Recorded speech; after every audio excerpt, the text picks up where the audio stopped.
I'm a huge fan of blogging anyway, but do you know one of the best things about starting a blog based around one of your hobbies? You already know lots about it, and as such you'll be able to create great content easily. One of the biggest problems about blogging is constantly coming up with ideas in terms of what to blog about. It's not easy, and especially so if you're choosing to blog about subject which you don't really know much about simply because your research suggests it's a profitable niche. You might have heard people saying that it's difficult to make money from a hobby blog and that such blogs aren't really profitable because they only exist because the blogger is passionate about that subject. Well, do you know what? Lots of hobby blogs make a great deal of money, and it is very possible to make good money and blog about something you enjoy researching and talking about. I really like hobby blogs because it's a great feeling when you turn your passion into profits. You know that hobbies can sometimes be expensive. I like gardening myself, and let me tell you it's possible to spend a fortune on gardening equipment, accessories and gadgets, and other gardeners are exactly the same. People spend a lot of money on their hobbies, and it's possible to capitalize on this and make some money. In this book I'll show you how to start a hobby blog and make some money from it. Let's get started. How to set up your blog. One of the first decisions you must make is whether to set up your blog on a hosted solution such as blogger.com or whether to host it yourself on your own website and domain name. The latter is often the best option for several good reasons. The main reason is that a blogger.com blog is never really your own, so if they come along one day and decide that they don't like your blog or that it breaks their terms and conditions of service in some way, then they can instantly shut it down. Imagine working on a blog and developing content for a couple of years and then lose it all. Wouldn't be a good feeling, would it? Hosting a blog on your own website means that you are in complete control and you really own what you've created. There are good things about blogger.com. It's very easy to set up and use, etc., but then so is a hosted blog too, as I'll take you through now.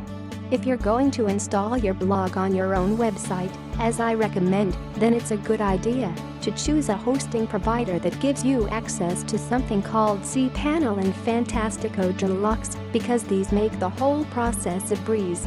But before you worry about hosting, the first stage is to register a domain name for your blog. This needs to be something that reflects the content subject of your blog and is pretty easy to remember. That's getting harder and harder nowadays, though, as good domains get taken. You might want to incorporate your name into the domain name too. For example, joblogsgardeningtips.com or chiblogsfishingtips.com. Doing this will make it easy to find a name that's available. Now that you've registered a domain name, you want to sort out some web hosting. As mentioned previously, it is recommended that you choose a host that includes cPanel and Fantastico because these make it easy to install WordPress, which is the blogging platform we are going to be using. Monetizing your blog. Okay, so obviously you're passionate about your hobby and you enjoy talking about it. I reckon you're going to really enjoy running your blog and being a blogger, but let's face it, we also want to make some money whilst we do it. The good news is that there are a lot of ways to make money from a blog. Google AdSense. Perhaps the most common way of monetizing a blog is through Google AdSense. Essentially, you sign up to AdSense, put some code onto your blog, and then Google will display adverts on your pages. Then, when somebody clicks on one of these adverts, you get paid a small commission. There are different types of ads that you can choose to display, for example text ads, image ads, video ads and link ads. You can see an example below of AdSense on a blog. Before you can start running ads on your blog, you need to get yourself approved by Google. This actually isn't as easy as you might think, because they can be quite picky over what they will and won't allow. So make sure that you thoroughly read through terms and conditions, and obviously make sure that you can comply with them once you've signed up. Note that there are quite a few rules surrounding which sites they'll accept, so if your blog is still under construction or doesn't yet have any content on it, then be aware that you will probably get rejected. It's best to wait until your site is up and running before you apply for AdSense. Once approved, the actual process of putting the code onto your site is relatively simple, and Google provides full instructions, so there's not much point in me covering this here. Another common way to monetize a blog is by becoming an Amazon affiliate, ClickBank and other affiliate partners. Since Amazon pays you a percentage of the purchase price for any sales you make through your affiliate link, there is great potential to make higher commissions than through AdSense, especially since Amazon sells products up to several $1,000s in price. Learn how to be an affiliate of Amazon, ClickBank and other affiliate program. Amazon will display adverts on your blog, and then if people click on those adverts and buy something, you get paid a commission. There are even plugins available for WordPress that help you to monetize your WordPress blog with Amazon. A great way of monetizing a blog is through writing reviews of products and posting them to your blog. Just give an honest review of a product that's related to your niche and then put your affiliate links into the post. Actually, this is a great way of selling Amazon products, and the beauty of it is that your posts can get picked up by the search engines, and then people who are searching for that product might see your post.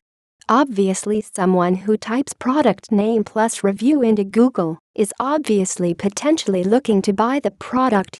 I'm sure you've done it too. You're interested in buying a product, and you want to find out what other people think of it before you actually buy it. Often you've pretty much made the decision that you are going to buy it, but you're just looking for some reassurance.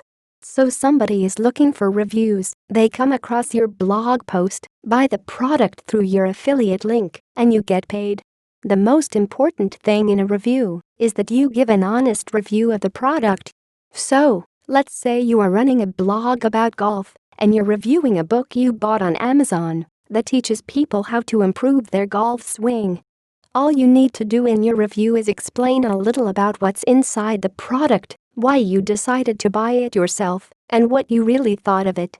Don't be overly positive in your review because you think that will make people more likely to buy. All products have faults, no matter how good they are, and it's important that you tell people about the negatives as well as the positives. Believe me, a couple of negative points in your review won't put people off buying it in the least, because everyone expects to find negatives. A review which only talks about the positives and how great a product is will actually set off alarm bells for many people, because they're going to think, hey, this isn't an honest review. The guy just wants me to buy this. So, give an honest review and only recommend products that you actually truly do recommend to people. Before you write a review and promote a product, ask yourself, would I recommend this product to a friend? If the answer is yes, then by all means go ahead and